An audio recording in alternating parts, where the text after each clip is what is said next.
शुरू अल्लाह के नाम से जो नहायत मेहरबान रहम करने वाला। अस्सलाम वालेकुम नाज़रीन, आप देख रहे हैं मेरा यूट्यूब चैनल और मेरा नाम है मोहम्मद हारून। कैसर बट तकरीबन एक माह से जायद अरसा रुपोश रहने के बाद इसी माह में एकदम मंजरेआम पर आए और उन्होंने अपनी अबूरी जमानत तीफी भट्ट के बहनोई जावेद भट्ट के कत्ल के मुकदमे में नामजद जो मुल्जम है उसमें इन्होंने करवा ली। अच्छा, ये वाकया जो है वो सितंबर के में पेश आया और जिसमें बड़ी जिसे हम कह सकते हैं अफसोसनाक ये वाकया था कि तीफी भट्ट के बहनोई जावेद भट्ट को जो है केनाल रोड के ऊपर सरेआम गोलियां मारकर कत्ल कर दिया गया था। बहरहाल इस वाकये की एफआईआर जो है वो अमीर मौसम के भाई अमीर फतेह और कैसर भट्ट के ऊपर दर्ज की गई थी। मौके पर जो एफआईआर का मतन था उसमें इनकी अहलिया मौजूद थी, जावेद भट्ट मकतूल जो है, और उन्होंने पहचाना। लेकिन बाद में कुछ शूटर सामने आए, उन शूटर्स की अब पहचान जो है गुज़िश्ता हफ्ते उन्होंने जाकर करवा भी ली और उन्होंने कहा कि बिल्कुल मेरे दो यही शूटर हैं जिन्होंने मौके पर मेरे खावंद को गोलियां मारी थी। ये बड़ी अहम बात थी और उसे हमने ये भी देखा कि इसके बाद जो है वो केस में बहुत ज्यादा जल्दी और तेजी जो है वो दिखाई गई। पुलिस ने बहुत जल्दी जो है इस तमाम वाकये में मुलविस किरदारों को जो है बेनकाब कर दिया। लेकिन जो शूटर अजहर था उसने जो बयान दिया उससे दो लोग तो इस तमाम केस से किसी हद तक बरी हुए हमें दिखाई दिए, जिनमें कैसर भट्ट हैं और अमीर फतेह हैं। क्योंकि इब्तिदाई तौर पर जो एफआईआर दर्ज की गई थी उसमें यह था कि मौके के ऊपर इनकी अहलिया ने कहा कि जी मैंने पहचाना है कैसर भट्ट को और अमीर फतेह को। लेकिन जब शूटर अजहर ने बयान दिया उसका यह कहना था कि उसने ये तमाम काम अमीर मौसम के कहने पे किया। अमीर मौसम जो अमीर बलाज का छोटा भाई है, दरमियाना वाला, और अमीर फतेह जो है वो सबसे छोटे वाला भाई है।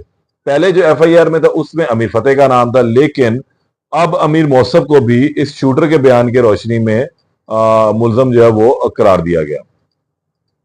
चीजें जो है बड़ी अजीब और गरीब और कॉम्प्लिकेटेड तरीके से जो है चल रही। कैसर भट्ट और अमीर फतेह, अमीर मौसम तीनों ही मंजरे आम से गायब थे। कैसर भट्ट ने रवा महीने में जो है सेशन अदालत में पेश हुए और उसके बाद उन्होंने अपनी अबूरी जमानत करवा ली। अबूरी जमानत की जो तौसीह थी अब दोबारा 24 अक्टूबर तक थी। 24 अक्टूबर के बाद जो है वो दोबारा अदालत में पेश हुए और उन्होंने अदालत को ये बताया कि जनाब वो तो जमानत पर हैं और अब इनकी जमानत में मजीद तौसीह कर दी जाए। अच्छा, अबूरी जमानत जो दी जाती है उसका मेन मकसद ये होता है कि जो मुल्जम है जिसपे ये इल्जाम लगाया गया वो पुलिस के सामने पेश हो, शामिल तफ्तीश हो और अपना बयान रिकॉर्ड करवाए। लेकिन कैसर भट्ट ने जो है अपना बयान अभी पुलिस को रिकॉर्ड नहीं करवाया और जावेद भट्ट की कत्ल की जो तफ्तीश अभी किसी हद तक हमें रुकी हुई भी दिखाई देती है। अब वो रुकी हुई है उसकी दो तीन वजूहात है, जिसमें सबसे बड़ी वजह यह है कि जो शूटर है अजहर और अलियास, उसकी निशानदेही तो इनकी अहलिया ने कर ली जेल में जाके शनाख्त परेड के दौरान। अब जाहिर सी बात है पुलिस उनको शनाख्त परेड के बाद दोबारा रिमांड पर लेकर आएगी। लेकिन इनमें एक जो तीसरा साथी है आरिफ भट्टी, जिसके कहने पर जो मुबैना तौर पर कहा गया कि शूटर अजहर ने कहा कि उसने आरिफ भट्टी के कहने के ऊपर ये मामला किया और आरिफ भट्टी ने मुलाकात अमीर बलाज के छोटे भाई अमीर मौसम से करवाई थी। लेकिन आरिफ भट्टी जो है अभी तक पुलिस की गिरफ्त में नहीं आया। उसके बारे में मालूम हुआ था कि वो पहले मियाँ वाली में है, फिर कसूर के इलाके में, कहीं पाकपतन में, और अब ये भी खबरें आ रही कि वो यहाँ खैबर पख्तूनख्वा के इलाके में है। लेकिन अजीबोगरीब सूरत हाल यह है कि वो कहाँ पर है किसी को अभी तक इल्म नहीं है और इसी वजह से पुलिस की गिरफ्त में भी नहीं आया, क्योंकि शूटर ने बयान दिया था कि अमीर बलाज से मौसम से जो मुलाकात वो आरिफ भट्टी ने करवाई थी। तो सूरत हाल अब यहां पर आकर रुकी कि आरिफ भट्टी गिरफ्तार हो तो ही मामला आगे चलेगा और हकीकत को पता चलेगा कि आया वाकई उसने अमीर मौसम से शूटर अजहर की मुलाकात करवाई थी या नहीं करवाई थी, या इसने अजहर ने जो खुद साख्ता से कोई बयान घड़ दिया है अमीर मौसम को भी जो है बीच में शामिल करने के हवाले से। तो इस तफ्तीश यहां पर होगी। दूसरी तफ्तीश आगे उस वक्त बढ़ेगी जब मौसम, फतेह और कैसर भट्ट जो हैं वो पुलिस के सामने सरेंडर करेंगे या अदालत के सामने सरेंडर करते हैं। खुद को अपनी बेगुनाही साबित करने के लिए अपनी बेगुनाही के सबूतों के साथ पुलिस के साथ शामिल तफ्तीश हो जाएंगे। कैसर भट्ट साहब ने भी अपनी जमानत करवाई लेकिन अभी तक वो शामिल तफ्तीश नहीं हुए। अब दोबारा उनकी जमानत में जो है वो 31 अक्टूबर तक तौसीह हो चुकी हुई है और 28 अक्टूबर तक, सॉरी। अब देखना यह है कि इस दौरान वो दोबारा शामिल तफ्तीश होते हैं या नहीं होते हैं, पुलिस को जाकर अपना बयान रिकॉर्ड करवाते हैं या नहीं करवाते। तो इसलिए यहां पर अभी तफ्तीश जो है वो किसी हद तक रुक गई है। लेकिन अगर हम दूसरे इस तमाम केस के हवाले से देखें तो मौसब और अमीर फतेह दोनों ही भाइयों को इस केस में मुलव्वस जो वो कर दिया गया। मैंने गुज़िश्ता वीलॉग में बताया था कि क्या मलबा जो है ये जबरदस्ती इनके ऊपर डालने की कोशिश तो नहीं की जा रही, क्योंकि तीफी भट्ट साहब भी जो है अभी काफी हद तक खामोश बैठे हुए हैं। इनके बहनोई जाहिर सी बात है दुनिया से गए हैं और बहुत ही बेहमाना तरीके से ये वाकया सर अंजाम दिया, और इसके पीछे कौन था ये अभी तक समझ नहीं आ सका। ना ही पुलिस किसी भी कड़ी तक जाकर पहुंची है कि भी असल ये वाकया करने वाला कौन था और किसके कहने पर ये वाकया किया गया।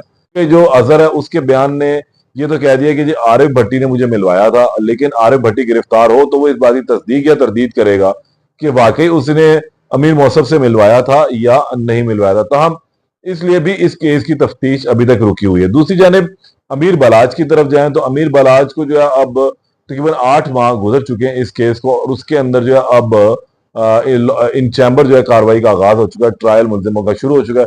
अच्छा, इस केस के भी जो मुलजमान है वो भी बड़ी अजीबोगरीब सूरत हाल है। तीफी भट्ट और गोगी भट्ट नामजद मुलजम है, लेकिन दोनों ही इस वक्त मंजर आम से गायब है। तीफी भट्ट के बारे में है कि वो शायद बैरून मुल्क है, गोगी भट्ट कहाँ पर है किसी को कोई इल्म नहीं है। एहसन शाह इस केस का मरकजी किरदार था लेकिन पुलिस मुकाबले में मारा जा चुका हुआ है। सुहेल था मलक एहसान जो इस वक्त मंजर आम से गायब है जमानत करवाने के बाद। और इसमें जो एक और जो मौके का मुलजम था वो था मुजफ्फर जो तीफी भट्ट का मालशिया था, वो मौके पर ही मारा गया था। जो चलान अदालत में पेश हुआ था उसके अंदर ये तमाम चीजें लिख दी गई थी। तो अब ट्रायल किनके खिलाफ चल रहा है, ये वन साइडेड ट्रायल एक किस्म का चल रहा है कि तीफी भट्ट और गोगी भट्ट के खिलाफ ये शवाहिद और सबूत पेश किए जा रहे हैं, और फिर ये एक इसका फैसला आ जाएगा जिसमें इन लोगों को सजाएं हो जाएंगे, और फिर अदम मौजूदगी में ही इनकी सजाएं होंगी क्योंकि ये लोग अभी तक शामिल तफ्तीश नहीं हुए। इसी तरह ही कैसर भट्ट, अमीर मौसब और अमीर फतेह वाला मामला है। तो अमीर मौसब और अमीर फतेह इस केस के अंदर मरकजी मुलजमान में शामिल हो चुके हैं, लेकिन दोनों अभी तक पुलिस के सामने पेश नहीं हुए, शामिल तफ्तीश नहीं हुए, इन्होंने अपनी जमानतें नहीं करवाई। कैसर भट्ट पेश हो गए लेकिन वो शामिल तफ्तीश नहीं हुए। तो कानूनी तौर पर जो दाव पे जिस वक्त खेले जा रहे हैं जिसकी वजह से ये केस जो है लंबा होता हुआ नजर आ रहा है, क्योंकि एक तरफ ना तो अमीर बलाच के केस को फैसला होता नजर आएगा और दूसरी तरफ इसी तरह ही जावेद भट्ट के साथ होने वाले अफसोसनाक वाकये का भी जो फैसला है वो फिलहाल अभी नहीं हुआ, क्योंकि इसका भी चलान मुरतब नहीं हुआ, पुलिस की तफ्तीश मुकम्मल नहीं हुई। मुलजमान जो है वो मफरूर है। एक जो मेन मुलजम है आरिफ भट्टी वो मफरूर है, अमीर मौसब मंजर आम से गायब है, और अमीर फतेह मंजर आम से गायब है। तो यहाँ पर भी जो है ये केस इसी तरह ही इन कानूनी कागजात की एक सफे पर दूसरे दूसरे तीसरे सफे पर पलटता हुआ नजर आएगा। इसमें भी अभी कुछ होता हुआ नजर नहीं आ रहा। तो हम अब देखते हैं कि 28 तारीख को कैसर भट्ट के हद तक जो है पुलिस क्या तफ्तीश मुकम्मल करके अपना अदालत में बयान देती है, या शामिल तफ्तीश होते हैं कैसर भट्ट तो वो अपना क्या बयान देते हैं। तो ये तो अब सूरत हाल उसी वक्त ही सामने आ सकेगी जब ये पुलिस के सामने पेश होकर अपना बयान रिकॉर्ड करवाएंगे। तो हम 28 अक्टूबर को इस हवाले से इनकी जमानत में तौसी होती है या जमानत कैंसिल होती, जो भी सूरत हाल होगी उससे आपको दोबारा आगाह करूंगा। तब तक के लिए इजाजत दें। अल्लाह ने के बाद।